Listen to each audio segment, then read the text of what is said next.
কি ভাবছেন যুদ্ধবিমান মাটিতে চলছে?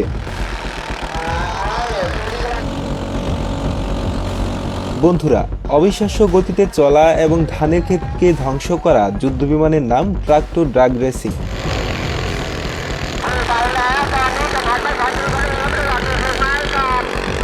এই ট্রাক্টর দিয়ে রেসিং খেলা থাইল্যান্ডের সবচেয়ে জনপ্রিয় একটি খেলা।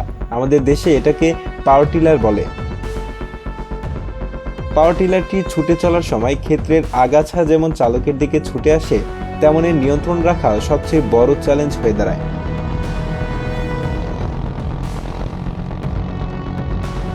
আপনি হয়তো ঐতিহ্যগতভাবে শুনে এসেছেন কাদায় ঘোড়া দৌড়ের কথা, কিন্তু পাওয়ার টিলার এভাবে ছুটে চলা অবিশ্বাস্য লাগছে, তাই না?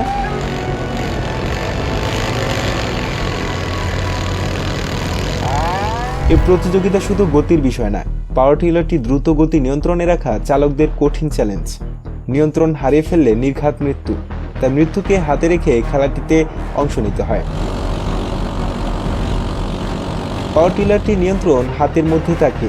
বাম হাতের আঙুল দিয়ে পাওয়ার কন্ট্রোল করতে হয় এবং ডান হাতটি পাওয়ার টিলারের ক্লাচ পেটে রাখতে হয়, যাতে সমস্যা হলে পাওয়ার টিলারটি থামানো যায়।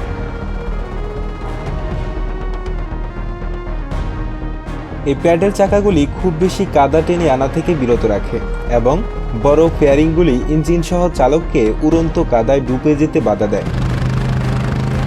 পাওয়ার টিলারটিতে শক্তিশালী ইঞ্জিন ব্যবহার করা হয়েছে, সাথে উচ্চ শক্তির সাইলেন্সার। যেমন দ্রুত গতিতে চলে, তেমন এর সাইলেন্সারের শব্দে ক্ষেতের পাড়ের মানুষ উৎসব করে এবং খেলাটি দেখতে জড়ো হয় হাজারো মানুষের ঢল। আপনি যদি কখনো থাইল্যান্ডে যেয়ে থাকেন, অবশ্যই খেলাটি দেখে আসবেন। বন্ধুরা, আমাদের ভিডিওটি আপনার কাছে কেমন লাগলো জানিয়ে দিন কমেন্ট বক্সে। ভিডিও দেখার জন্য ধন্যবাদ।